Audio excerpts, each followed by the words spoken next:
We've passed the halfway point in Winnie-the-Pooh. Not the complete tales, but the first book.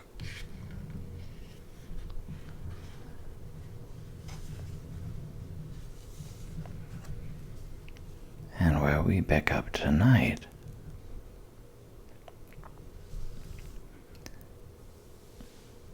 is Chapter 8,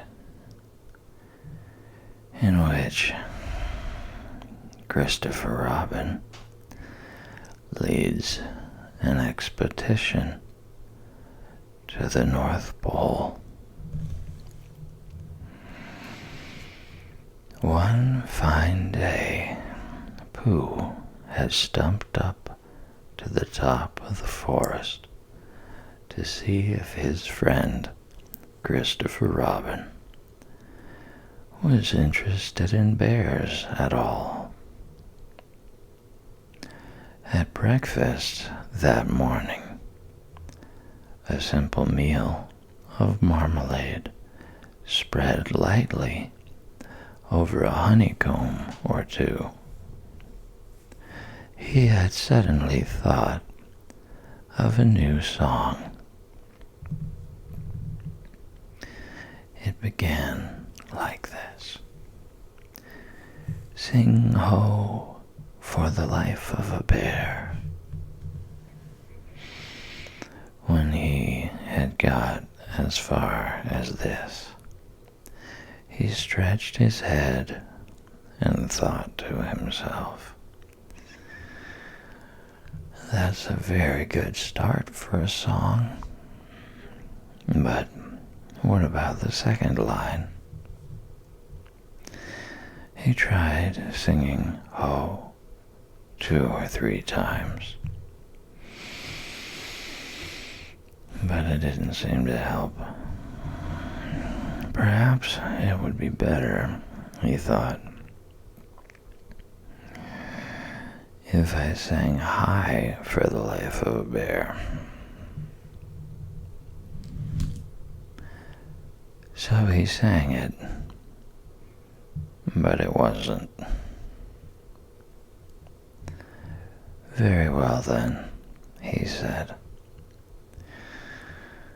"I shall sing that first line twice, and perhaps if I sing it very quickly, I shall find myself singing the third and fourth lines before I have time to think of them. And that will be a good song. Now then, sing ho for the life of a bear. Sing ho for the life of a bear. I don't much mind if it rains or snows, 'cause I've got a lot of honey on my nice new nose. I don't much care if it snows or thaws, 'cause I've got a lot of honey on my nice clean paws. Sing ho for a bear. Sing ho for a Pooh. And I'll have a little something in an hour or 2. He was so pleased with this song that he sang it all the way to the top of the forest.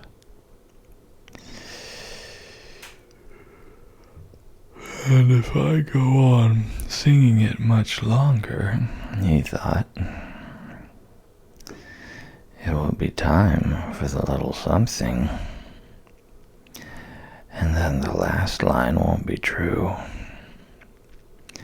So he turned it into a hum instead. Christopher Robin was sitting outside his door, putting on his big boots. As soon as he saw the big boots, Pooh knew that an adventure was going to happen. And he brushed the honey off his nose with the back of his paw and spruced himself up as well as he could so as to look ready for anything. "Good morning, Christopher Robin," he called out.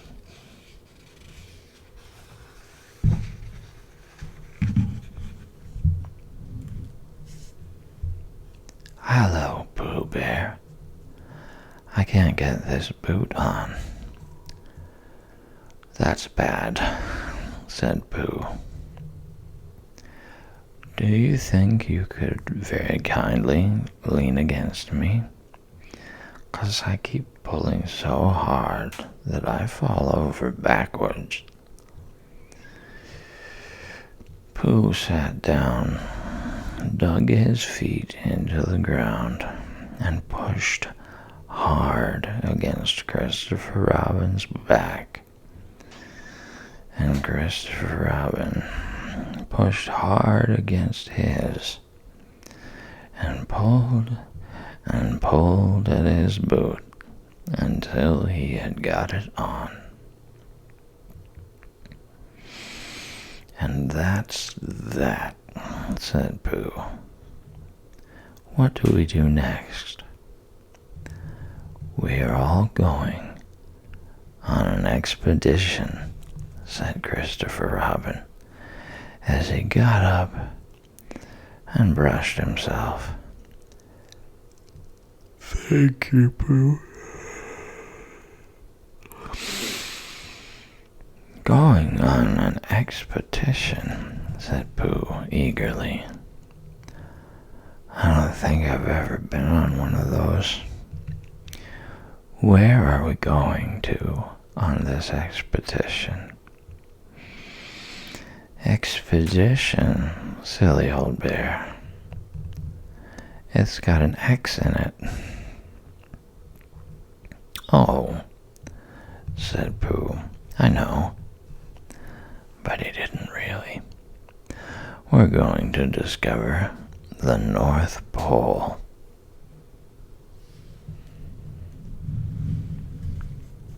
"Oh," said Pooh again. "What is the North Pole?" he asked. "It's just a thing you discover," said Christopher Robin carelessly, not being quite sure himself. "Oh, I see," said Pooh. "Are bears any good at discovering it?" "Of course they are. And Rabbit and Kanga and all of you. It's an expedition. That's what an expedition means.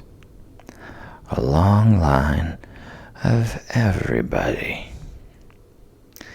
You'd better tell the others to get ready while I see if my gun's all right. And we must all bring provisions." "Bring what?" "Things to eat." "Oh," said Pooh happily. "I thought you said provisions. I'll go and tell them." And he stumped off. The first person he met was Rabbit. "Hello, Rabbit," he said. "Is that you?" "Let's pretend it isn't," said Rabbit, "and see what happens. I've got a message for you. I'll give it to him."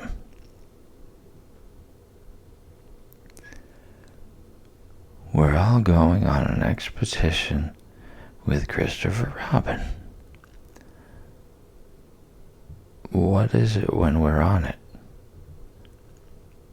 A sort of boat, I think, said Pooh. Oh, that sort.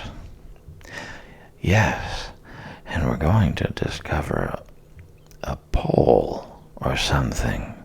Or was it a mole? Anyhow, we're going to discover it. We are we? Said Rabbit. Yes. And we've got to bring things to eat with us, in case we want to eat them. Now I'm going down to Piglet's. Tell Kanga, will you? He left Rabbit and hurried down to Piglet's house. The piglet was sitting on the ground at the door of his house, blowing happily at a dandelion and wondering whether it would be this year, next year, sometime, or never.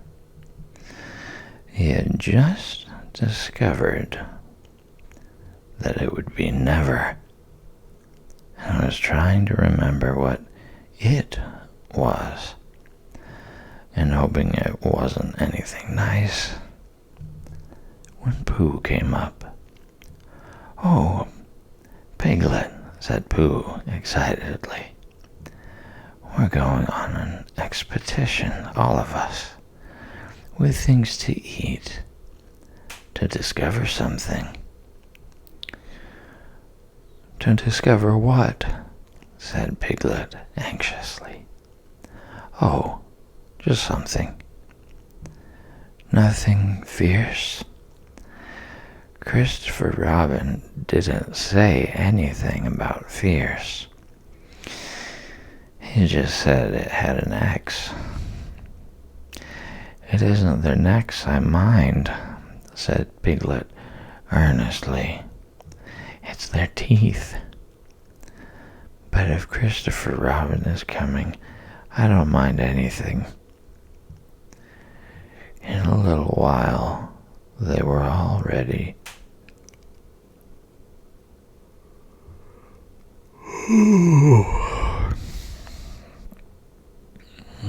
Imagine me being a narrator on a movie. This would be very bad form.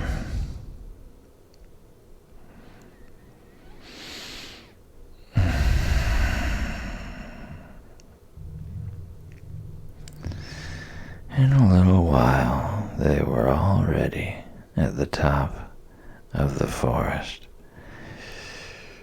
and the expedition started.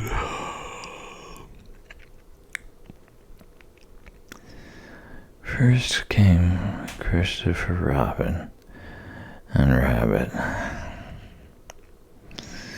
then Piglet and Pooh, then Kanga with Roo in her pocket, and Owl, then Eeyore, and at the end, in a long line, all Rabbit's friends and relations. I didn't ask them, explained Rabbit carelessly. They just came. They always do. They can march at the end after Eeyore. What I say, said Eeyore, is that it's unsettling. I didn't want to come on this what Pooh said. I only came to oblige, but here I am. And if I am the end of the what we're talking about, then let me be the end. But if every time I want to sit down for a little rest, I have to brush away half a dozen of Rabbit's smaller friends and relations first, then this isn't an whatever it is at all. It's simply a confused noise. That's what I say. I see what Eeyore means, said Owl. If you ask me, I'm not asking anybody, said Eeyore. I'm just telling everybody. We can look for the North Pole, or we can play Here We Go Gathering the Nuts in May with the end part of an ant's nest. It's all the same to me. There was a shout from the top of the line. Come on, called Christopher Robin. Come on, called Pooh and Piglet. Come on, called Owl. We're starting, said Rabbit. I must go. And he hurried off to the front of the expotition with Christopher Robin. All right, said Eeyore. We're going. Only don't blame me.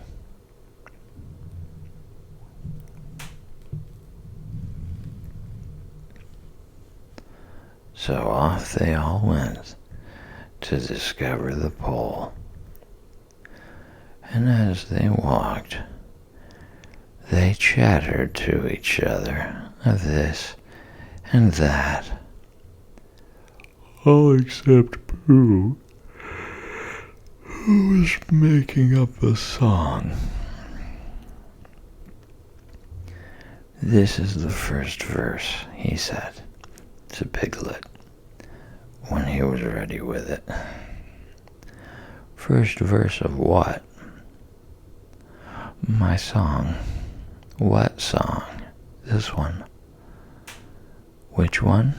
Well, if you listen, Piglet, you'll hear it. How do you know I'm not listening?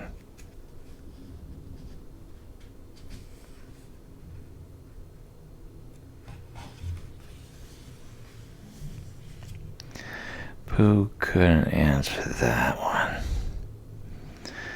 so he began to sing. They all went off to discover the pole, Owl and Piglet and Rabbit and all. It's a thing you discover, as I've been told, by Owl and Piglet and Rabbit and all. Eeyore, Christopher Robin and Pooh and Rabbit's relations all went too. And where the pole was, none of them knew. Sing hey for Owl and Rabbit and all.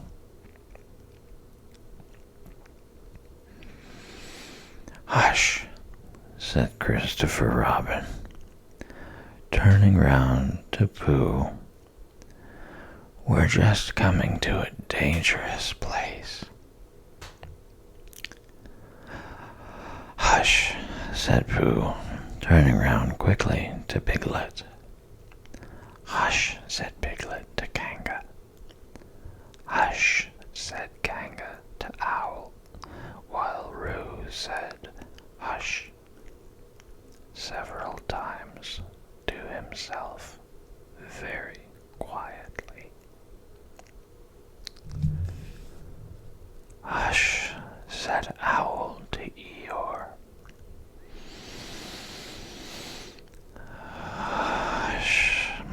said Eeyore, in a terrible voice, to all Rabbit's friends and relations.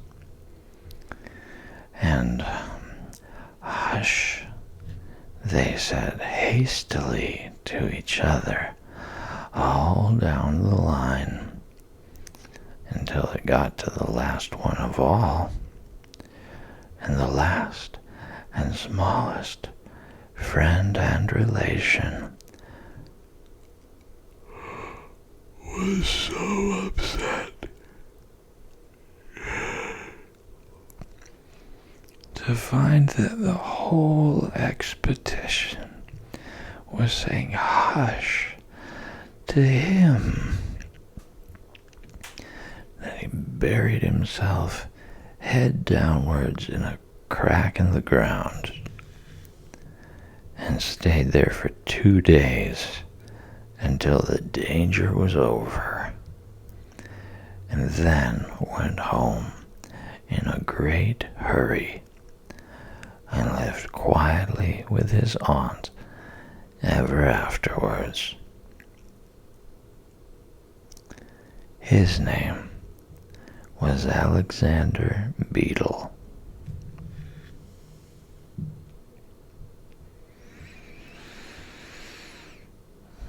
They had come to a stream which twisted and tumbled between our high rocky banks, and Christopher Robin saw at once how dangerous it was.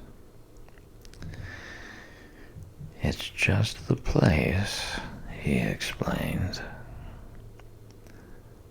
"for an ambush." "What sort of bush?" whispered Pooh to Piglet. "A gorse bush?" "My dear Pooh," said Owl in his superior way, "don't you know what an ambush is?" "Owl," said Piglet, looking round at him severely. Pooh's whisper was a perfectly private whisper, and there was no need. "An ambush," said Owl, "is a sort of surprise." "So is a gorse bush sometimes," said Pooh. "An ambush, as I was about to explain to Pooh," said Piglet, "is a sort of surprise. If people jump out at you suddenly, that's an ambush," said Owl. "It's an ambush, Pooh, when people jump at you suddenly," explained Piglet. Pooh, who now knew what an ambush was, said that a gorse bush had sprung at him suddenly one day when he fell off a tree, and he had taken 6 days to get all the prickles out of himself. "We are not talking about gorse bushes," said Owl a little crossly. "I am," said Pooh. They were climbing very cautiously up the stream now, going from rock to rock. And after they'd gone a little way, they came to a place where the banks widened out at each side, so that on each side of the water there was a level strip of grass on which they could sit down and rest. As soon as he saw this, Christopher Robin called, "Halt!" and they all sat down and rested. "I think," said Christopher Robin, "that we ought to eat all our provisions now, so that we shan't have so much to carry." "Eat all our what?" said Pooh. "All that we've brought," said Piglet, getting to work. "That's a good idea," said Pooh, and he got to work too. "Have you all got something?" asked Christopher Robin, with his mouth full. "All except me," said Eeyore, as usual. He looked round at them in his melancholy way. "I suppose none of you are sitting on a thistle by any chance?" "I believe I am," said Pooh. "Ow!" He got up and looked behind him. "Yes, I was. I thought so." "Thank you, Pooh, if you've quite finished with it." He moved across to Pooh's place and began to eat. "It don't do them any good, you know, sitting on them," he went on, as he looked up, munching. "Takes all the life out of them. Remember that another time, all of you. A little consideration, a little thought for others makes all the difference." As soon as he had finished his lunch, Christopher Robin whispered to Rabbit, and Rabbit said, "Yes, yes, of course." And they walked a little way up the stream together. "I didn't want the others to hear," said Christopher Robin. "Quite so," said Rabbit, looking important. I wondered, it's only, Rabbit, I suppose you don't know, what does the North Pole look like?" "Well," said Rabbit, stroking his whiskers, "now you're asking me. I did know once, only I've sort of forgotten," said Christopher Robin carelessly.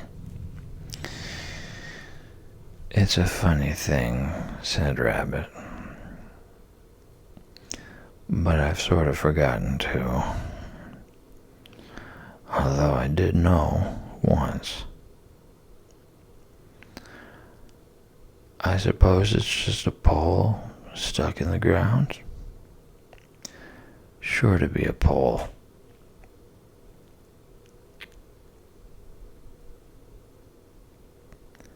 said Rabbit, "because of calling it a pole.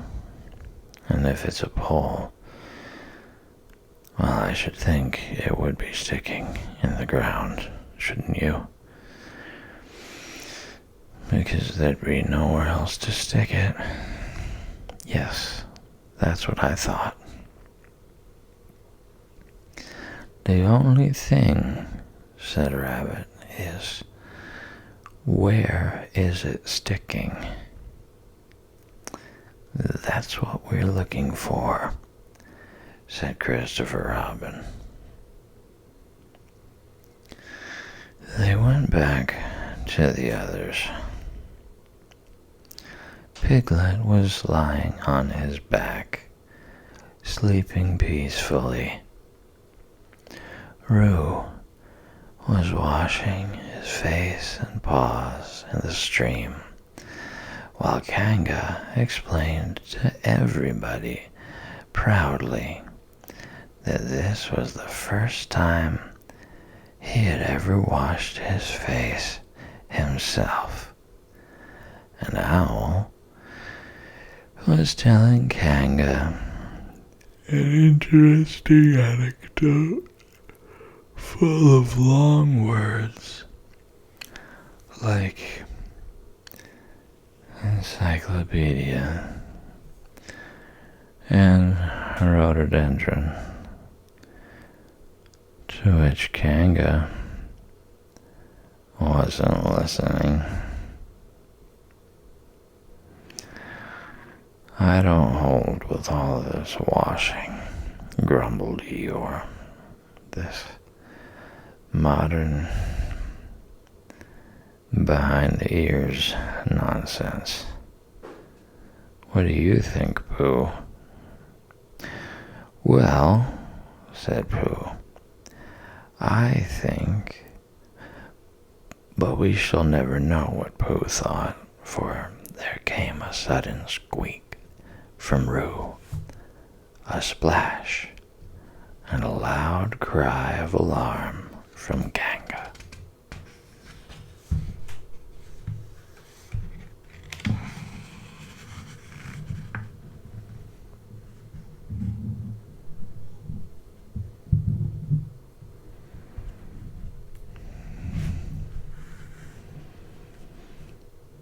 So much for washing, said Eeyore. Roo's fallen in, cried Rabbit, and he and Christopher Robin came rushing down to the rescue. Look at me swimming, squeaked Roo from the middle of his pool, and was hurried down a waterfall into the next pool. Are you all right, Roo dear? Called Kanga anxiously. Yes, said Roo. Look at me and down he went over the next waterfall into another pool. Everybody was doing something to help. Piglet, wide awake suddenly, was jumping up and down and making, "Ooh, I say," noises. Owl was explaining that in a case of sudden and temporary immersion, the important thing was to keep the head above water. Kanga was jumping along the bank, saying, "Are you sure you're all right, Roo dear?" To which Roo, from whatever pool he was in at the moment, was answering, "Look at me swimming." Eeyore had turned round and hung his tail over the first pool into which Roo fell, and with his back to the accident, was grumbling quietly to himself and saying, "All this washing But catch on to my tail, little Roo, and you'll be all right. And Christopher Robin and Rabbit came hurrying past Eeyore and were calling out to the others in front of them. "All right, Roo, I'm coming," called Christopher Robin. "Get something across the stream lower down, some of you fellows," called Rabbit. But Pooh was getting something. 2 pools below Roo, he was standing with a long pole in his paws, and Kanga came up and took one end of it.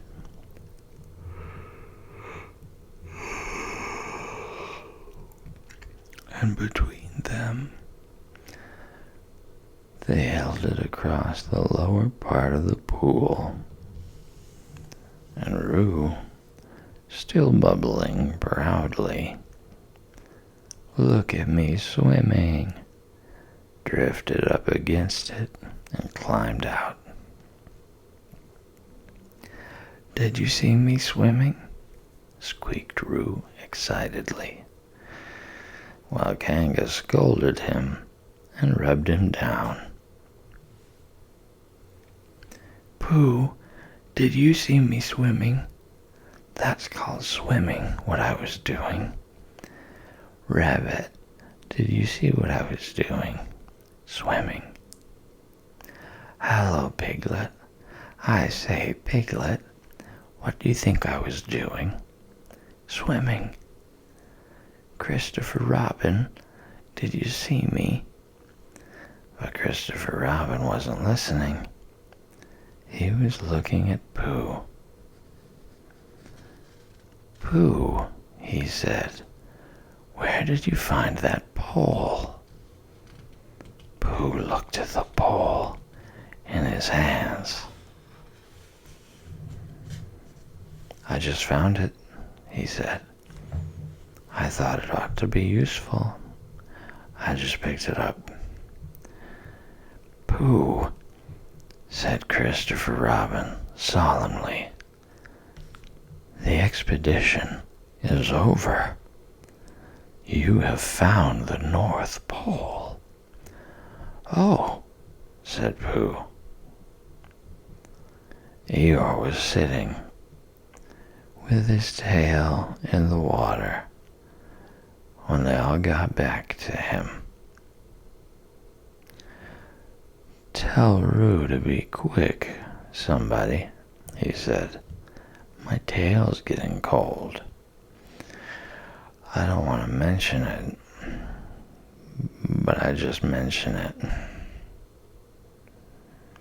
I don't want to complain, but there it is. My tail's cold." "Here I am," squeaked Roo. "Oh, there you are. Did you see me swimming?" Eeyore took his tail out of the water and swished it from side to side. "As I expected," he said. "Lost all feeling. Numbed it. That's what it's done. Numbed it. Well, as long as nobody minds, I suppose it's all right." "Poor old Eeyore. I'll dry it for you," said Christopher Robin. And he took out his handkerchief and rubbed it up. "Thank you, Christopher Robin. You're the only one who seems to understand about tails. They don't think. That's what's the matter with some of these others. They've no imagination. A tail isn't a tail to them. It's just a little bit extra at the back."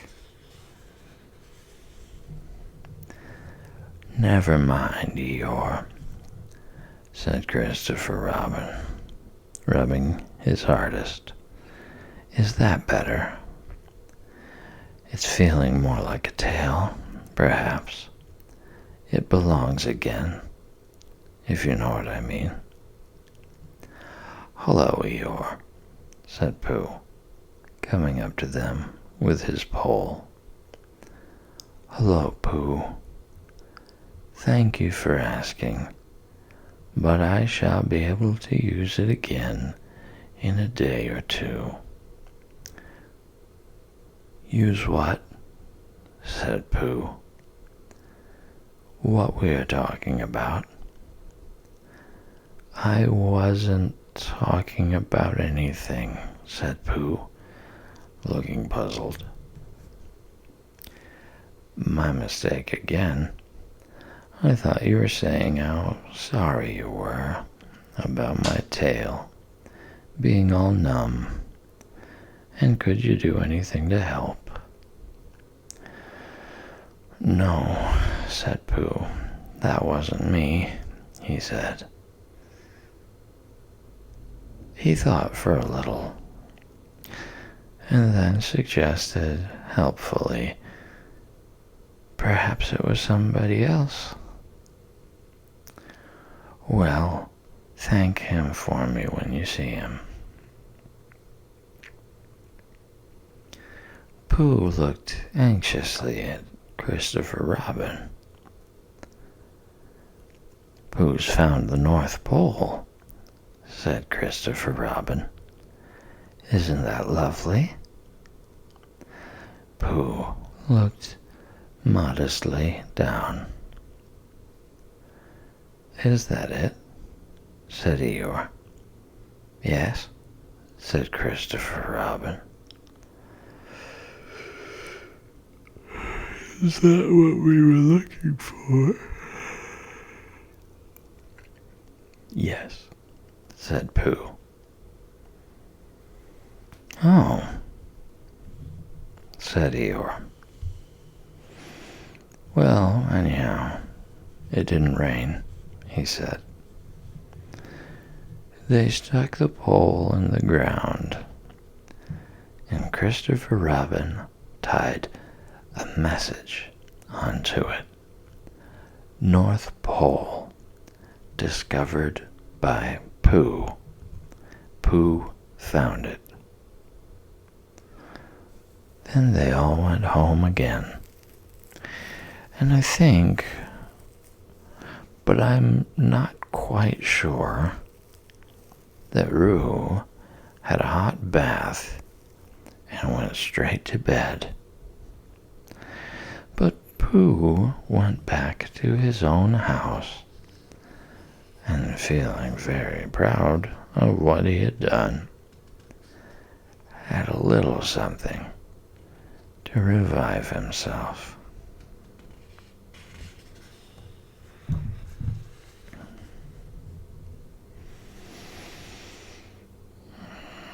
I don't know about you, but I made it through this one without drifting out. Next time, we'll read a very rainy chapter. Have a good sleep.